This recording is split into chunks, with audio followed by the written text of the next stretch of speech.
आज हम शुरू करने वाले हैं नोड एनालिसिस का 3 नंबर एग्जाम्पल, जिसमें एक सुपर नोड होगा। तो आपको पूरा ट्राई करूंगा समझाने की। अगर आप किसी भी चीज़ पे कोई भी प्रॉब्लम फेस करें तो मुझे कमेंट पे बताइए। मैं फिर से एक वीडियो पे आपको समझाने का ट्राई करूंगा, एक नए तरीके से एग्जाम्पल लेके। तो चलिए शुरू करते हैं। आशा करता हूँ सबको समझ आ जाएगा। देखिए क्वेश्चन हमारा क्या कह रहा है।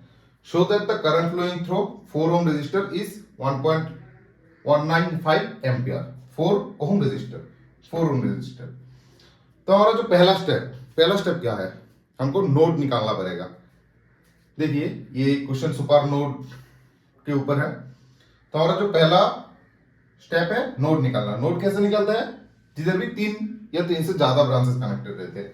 देखिए ये आप जानते हैं, इस पॉइंट पे राइट की तरफ एक, नीचे की तरफ एक, ये नोड नहीं है। इस पॉइंट पे देखिए, इधर राइट की तरफ, लेफ्ट की तरफ, नीचे की तरफ 3 ब्रांचेस। तो ये हो गया हमारा एक नोड। ये वाला क्वेश्चन पे नहीं देगा, ये वाला क्वेश्चन पे देगा ये सर्किट। ये हमारा एक नोड हो गया। दूसरा हो गया ये पॉइंट, देखिए लेफ्ट की तरफ एक ब्रांच, राइट की तरफ एक ब्रांच और नीचे की तरफ एक ब्रांच। ये हो गया हमारा सेकंड नोड। देखिए इस पॉइंट पे इधर एक ब्रांच, मतलब लेफ्ट की तरफ, राइट की तरफ ये वाला ब्रांच एंड नीचे की तरफ ये वाला ब्रांच। तो हो गया हमारा ये थर्ड नोड। ये पॉइंट नोड नहीं है क्योंकि इधर सिर्फ 2 ही ब्रांचेस है। ये वाला भी ऊपर एक, लेफ्ट की तरफ एक, तो ये भी एक नोड नहीं है। इस पॉइंट पे देखिए, इस साइड पे एक ब्रांच, इस साइड पे एक ब्रांच, ऊपर की तरफ एक ब्रांच। ये हो गया एक नोड। ये तीनों पे ही 3 ब्रांचेस है, ये और ये। देखिए तीनों पे ही 3 ब्रांचेस है, इसलिए ये तीनों ही नोड है। इस पॉइंट पे देखिए 2 ही ब्रांचेस है, इसलिए ये एक नोड नहीं है। तो नेक्स्ट स्टेप क्या है, नेक्स्ट स्टेप हमको देखना पड़ेगा कि इक्विपोटेंशियल नोड है कि नहीं। देखिए इक्विपोटेंशियल नोड किसको कहते हैं, 2 पॉइंट के बीच या 2 नोड या 2 से ज्यादा नोड के बीच अगर कोई भी सोर्सेस नहीं हो, तो उन तीनों नोड या दोनों नोड को हमको एक पॉइंट पे कन्वर्ट करना पड़ेगा और उस पॉइंट को कहेंगे हम इक्विपोटेंशियल नोड। देखिए इन तीनों पॉइंट के बीच, इन तीनों नोड के बीच कोई भी सोर्सेस नहीं है, इसलिए हम ऐसे ऐसे करके तीनों पॉइंट को एक पॉइंट पे ले आएंगे। देखिए ऊपर 3 नोड के बीच, देखिए इधर एक वोल्टेज सोर्स है, इक्विपोटेंशियल नोड नहीं होगा। इधर एक रेजिस्टेंस है, इसलिए ये इक्विपोटेंशियल नोड नहीं होगा। तो हमारा नोड कौन कौन सा है, ये एक, इसको हम नाम देते हैं V1, इसको हम नाम देते हैं V2, इसको हम नाम देते हैं V3। और नीचे वाला ये देखिए, इन तीनों को हमने एक पॉइंट पे इक्विपोटेंशियल नोड पे कन्वर्ट किया, इसको हम एक नोड। अब आता है नेक्स्ट स्टेप। नेक्स्ट स्टेप क्या है, ग्राउंड नोड। ग्राउंड नोड कैसे निकालता है, जिस पॉइंट पे सबसे ज्यादा ब्रांचेस एंड जो पॉइंट नीचे की तरफ होता है, जनरली नीचे की तरफ। देखिए इस पॉइंट पे 3, इस नोड पे 3, इस नोड पे 3, लेकिन इस नोड पे 1 2 3 4 5 और ये नीचे की तरफ भी है, इसलिए ये हो गया हमारा ग्राउंड नोड। ग्राउंड नोड को कैसे लिखते हैं, ऐसे। ग्राउंड नोड का वैल्यू है 0। अब आते हैं नेक्स्ट स्टेप। नेक्स्ट स्टेप क्या है, हमको करंट जो है, करंट बाहर की तरफ फेंकना है। करंट कैसे बाहर की तरफ फेंकते हैं, देखिए इधर V1 नोड से हमको करंट ब्रांचेस के माध्यम से बाहर की तरफ फेंकना पड़ेगा। तो देखिए इस ब्रांचेस से हमने I1 को बाहर की तरफ फेंका, इस ब्रांचेस से हमने I2 को बाहर की तरफ फेंका और इस ब्रांचेस से हमने I3 को बाहर की तरफ फेंका। ये हो गया पहला नोड। अब आता है दूसरे पे देखिए, दूसरा और तीसरा जो नोड है, इन तीनों के बीच एक वोल्टेज सोर्स है। आपको याद रखना पड़ेगा, अगर दो नोड के बीच सिर्फ एक वोल्टेज सोर्स है तो वो दोनों नोड मिलके एक सुपर नोड तैयार करता है। मैं फिर से बोल रहा हूं, अगर दो नोड के बीच सिर्फ वोल्टेज सोर्स है तो ये दोनों नोड एक सुपर नोड तैयार करता है। तो ये V2 एंड V3 है हमारे लिए सुपर नोड। तो नेक्स्ट स्टेप में हम KCL अप्लाई करेंगे। तो मैं इस नोड पे पहले KCL अप्लाई करके दिखाता हूं। देखिए अप्लाइंग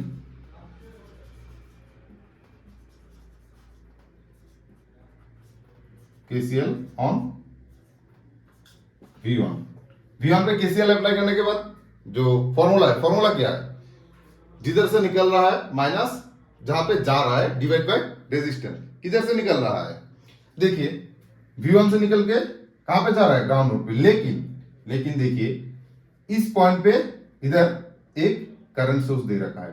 करंट सोर्स हमको जिधर भी दिखेंगे तब डायरेक्टली हमको लिखना पड़ेगा, सिर्फ करंट सोर्स है। देखिए डायरेक्टली करंट सोर्स का वैल्यू लिख लेना है, प्लस होगा या माइनस।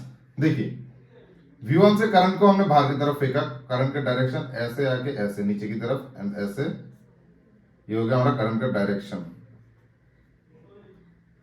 ये हो गया हमारा करंट का डायरेक्शन। ये जो सिंबल है ऊपर की तरफ है एरो, इस एरो से हमको समझना पड़ेगा प्लस होगा या माइनस। करंट की तरफ, करंट की डायरेक्शन देखिए नीचे की तरफ है लेकिन एरो ऊपर की तरफ, इसलिए हमने ले लिया माइनस।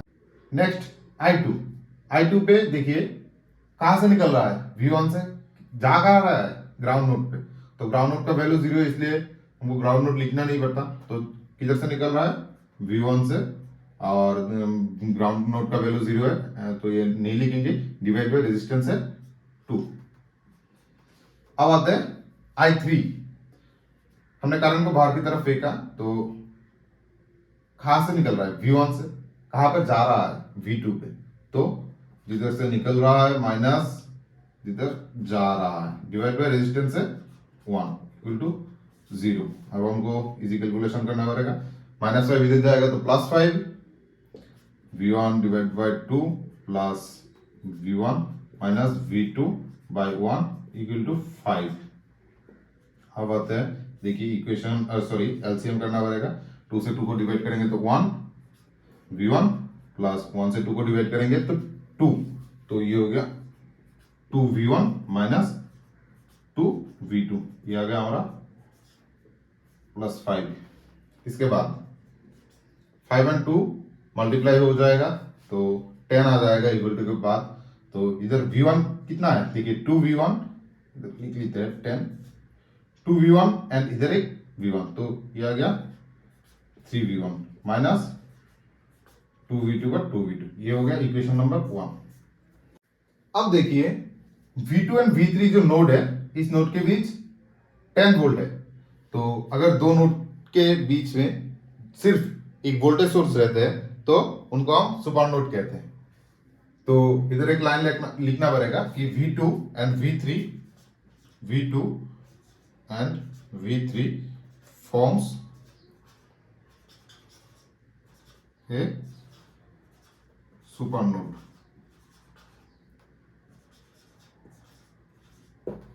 सुपर नोड के लिए हमको एक इक्वेशन, वोल्टेज इक्वेशन फॉर्म करना पड़ेगा।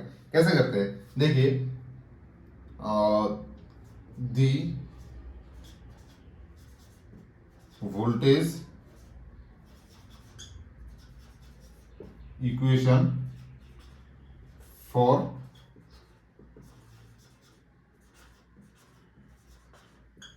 सुपर नोड इज, देखिए V1 and V2 and V3 के बीच में है 10 वोल्ट। देखिए V2 के पास, V2 के तरफ कौन सा बार है, लंबा वाला बार, लंबा बार पे प्लस रहता है। V3 के पास है छोटा वाला बार तो माइनस रहता है। सब लोग ऐसे ही करते हैं, जो प्लस वाला आगे है वो प्लस वाला लिखेंगे, देन छोटा वाला पर माइनस है तो माइनस ये वाला। तो इक्वेशन होगा V2 के पास प्लस है इसलिए प्लस V2, और V2 के माइनस इसलिए माइनस V3 और इक्वल टू 0। ये आ गया हमारा इक्वेशन नंबर 2। अब हमको क्या करना पड़ेगा, सुपर नोड पे KCL अप्लाई करेंगे। KCL सुपर नोड पे कैसे अप्लाई करते हैं वो मैं दिखा रहा हूं।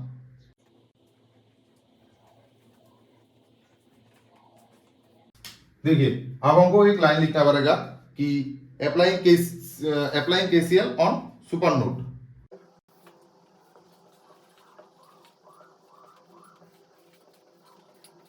KCL ऑन सुपर नोड, देखिए कैसे अप्लाई करेंगे। हमको फर्स्ट देखना पड़ेगा कि वोल्टेज सोर्स किधर है, बीच में। तो इधर की तरफ V2 से इधर की तरफ करंट नहीं फेंकेंगे, V3 से इधर की तरफ करंट नहीं फेंकेंगे। तो बाहर की तरफ करंट फेंकने पर इधर हमने एक करंट फेंका V2 से बाहर की तरफ, इसको हम नाम दे देते हैं I4, इसको हम नाम देते हैं I5। अब आते हैं V3 पे। V3 पे भी सेम, वोल्टेज के तरफ कोई करंट नहीं फेंकना है, तो बाहर की तरफ करंट फेंकेंगे, नाम आएगा I6 एंड I7।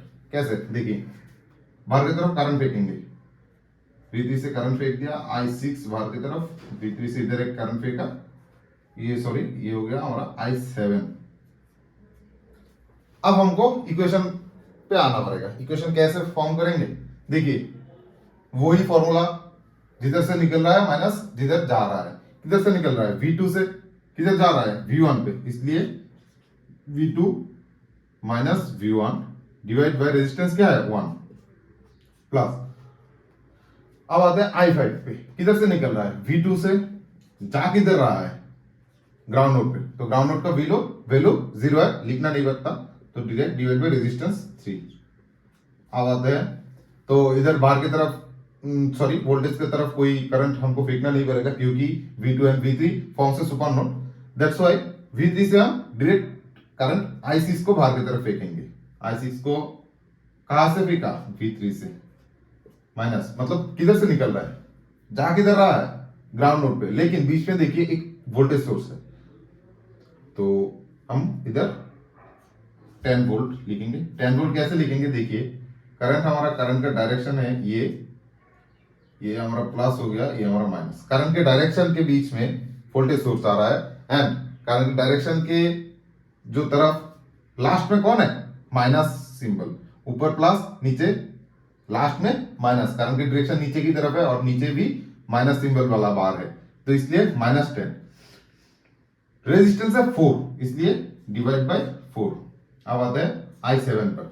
I7 देखिए V3 से निकल रहा है, V3 से निकल के कहां पर जा रहा है, ग्राउंड नोड पे, ग्राउंड नोड पे जा रहा है, लेकिन ग्राउंड नोड का वैल्यू 0 है, इसलिए हम डायरेक्ट लिखेंगे V3, रेजिस्टेंस क्या है 5 डिवाइड बाय 5 इक्वल टू 0। अब हमको कैलकुलेशन करना पड़ेगा। कैलकुलेशन कैसे करते हैं, देखिए इन चारों का एलसीएम निकालेंगे। एलसीएम कितना आएगा, 5 इंटू 4 20, 20 इंटू 3 60, ये वाला 0।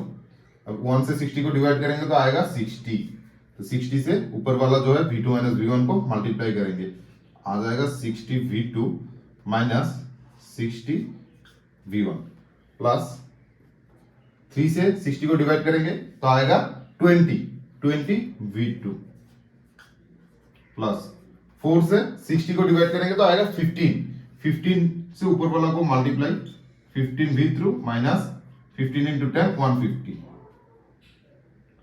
अब आते हैं 5 से 60 को डिवाइड करेंगे, 5 से 60 को डिवाइड करेंगे तो आएगा 12 से ऊपर वाला जो है उसको मल्टीप्लाई करेंगे, आता है 12 V3, ये हो गया हमारा 0। अब इसी कैलकुलेशन करेंगे, 60 उधर जाएगा तो 0 का 0 ही रह जाएगा। अब हमको V1 को पहले लिखना है। V1 कितना है, सिर्फ एक ही जगह पे V1 है, वो है -60 V1 प्लस V2 कितना है, देखिए एक इधर है 60 V2, इधर है 20 V2 और नहीं है, तो 20 एंड प्लस 60 तो 80 V2।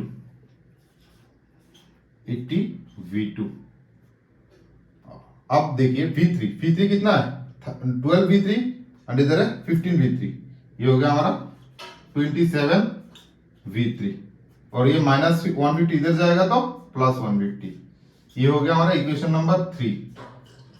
अब इन तीनों इक्वेशन को हमको साइंटिफिक कैलकुलेटर पे डाल के V1, V2 एंड V3 का वैल्यू निकालना पड़ेगा। ये हमने साइंटिफिक कैलकुलेटर ले लिया। साइंटिफिक कैलकुलेटर पे मोड पे क्लिक करके इक्वेशन एंड फंक्शन सिलेक्ट कर लेंगे। इक्वेशन एंड फंक्शन हो गया, हमको 3 वैल्यू निकालना है, इसलिए 3 सिलेक्ट करेंगे। 3 A1 का वैल्यू मतलब इक्वेशन नंबर 1 पे V1 के साथ जो है, V1 के साथ कौन है 3, इसलिए हमने ले लिया 3। इसके बाद B1 मतलब इक्वेशन नंबर 1 पे V2 के साथ जो है -2। इसके बाद C1, तो इक्वेशन नंबर 1 पे V3 है नहीं, इसलिए हम ले लेंगे 0। उसके बाद D1 मतलब इक्वेशन नंबर 1 पे इक्वल टू के बाद जो है, इक्वल टू के बाद है 10।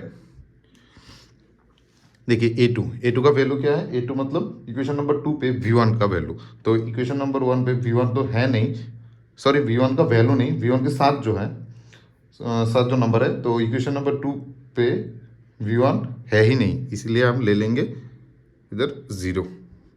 उसके बाद देखिए V2 मतलब इक्वेशन नंबर 2 पे V2 के साथ जो है V2 के साथ क्या है 1।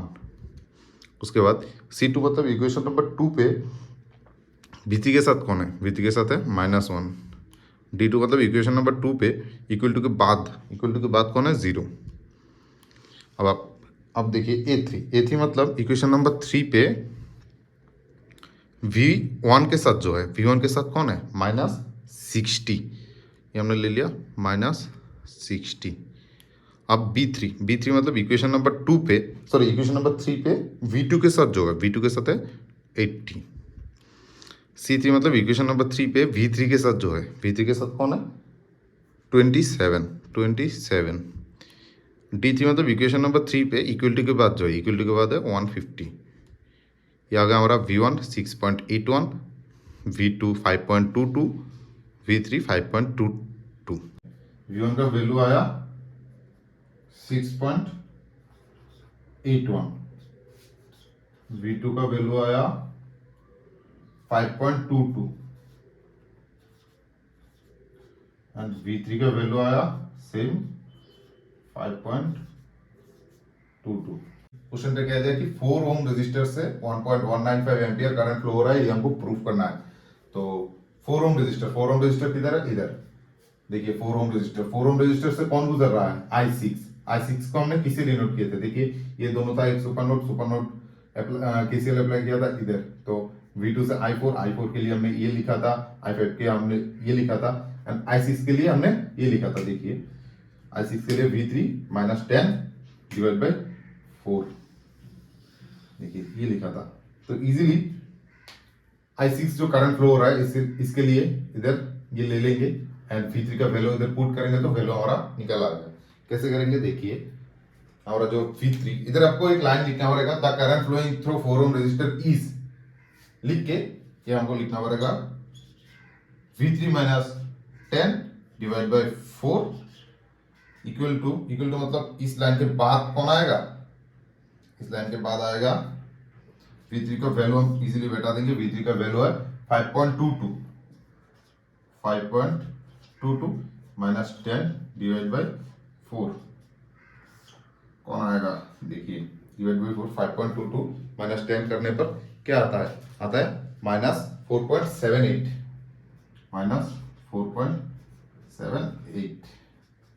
अब देखिए 4 ये माइनस हमको नहीं लिखना पड़ेगा, 4.78 को हमने 4 से डिवाइड करेंगे तो आएगा 1.195 और ये जो ampere 1.195 sorry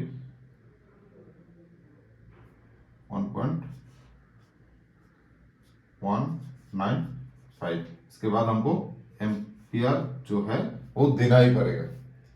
it's all about nodal analysis. तो अगर आपको किसी भी जगह पे कोई भी चीज़ समझने में प्रॉब्लम हो तो मुझे कमेंट पे बताइए, मैं फिर से ट्राई करूंगा आपको समझाने की।